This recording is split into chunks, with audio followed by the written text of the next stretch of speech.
Poate te întreba odată care este motivul pentru care istoria umanității a decurs sub forma în care o cunoaștem noi astăzi. De ce au murit atâți martiri, spânzurați, arși pe rug sau torturați de către instituția religioasă de la începutul Evului Mediu până la sfârșitul secolului al XIX-lea, dacă se presupune că ei erau purtători ai Evangheliei? La ce fel de adversități au trebuit să facă față primii noștri creștini pentru a păstra curat cuvântul lui Dumnezeu? Sunt Javier Suceava și vreau să-ți prezint cartea Tragedia veacurilor, scrisă de autoarea cunoscută la nivel mondial, Ellen White. Cititul a început să fie o activitate puțin comună între persoanele din zilele de astăzi, în special între tineri.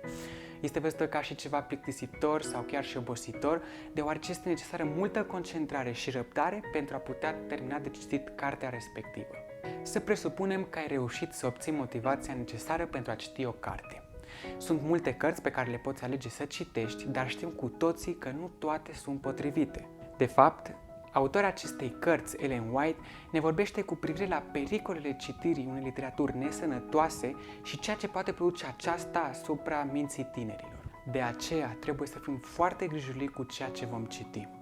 Vreau în acest video să vorbesc asupra acestei cărți, Tragedia veacurilor, pentru că merită să o citești. Am primit-o la botezul meu vara aceasta și cum era unica carte pe limba spaniolă, am avut curiozitatea de a vedea titlurile capitolelor ce apar imediat pe a doua pagină.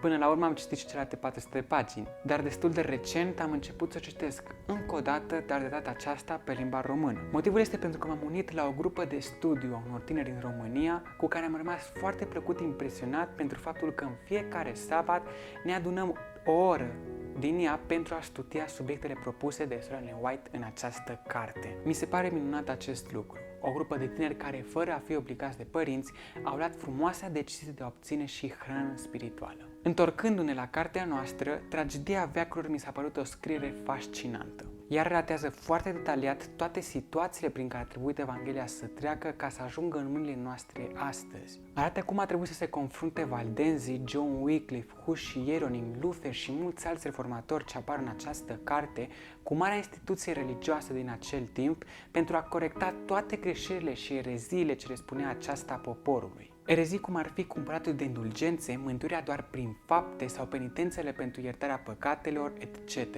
Arată cum unii din ei au avut o moarte destul de tristă, cruntă sau chiar și dureroasă, doar pentru că au ales să urmeze pe Mântuitorul nostru. Am rămas foarte impresionat de cum au avut curajul de a merge până la moarte pentru cuvântul lui Dumnezeu și credința lor. Cartea aceasta m-a făcut să văd cum Scriptura nu este o carte ca oricare alta. Că religia sau credința nu trebuie să fie un obicei, ci trebuie să fie ceva rațional, dar și ceva emoțional, ce să simți și să iubești din tot sufletul tău, pentru că este lucrul cel mai valoros ce am primit de la Dumnezeu.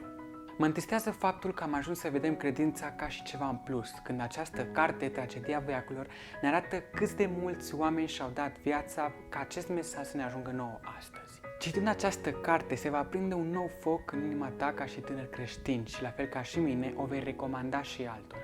Te va motiva faptul că acești oameni au avea o înțelepciune foarte mare, ajungând la facultățile cele mai mari ale acelei vremi, luându-L pe Domnul Iisus în viața lor personală și iubindu-L din tot sufletul lor. Cred că această carte va face să vezi cât de importantă este relația ta cu Dumnezeu și vei medita asupra loialității tale față de El.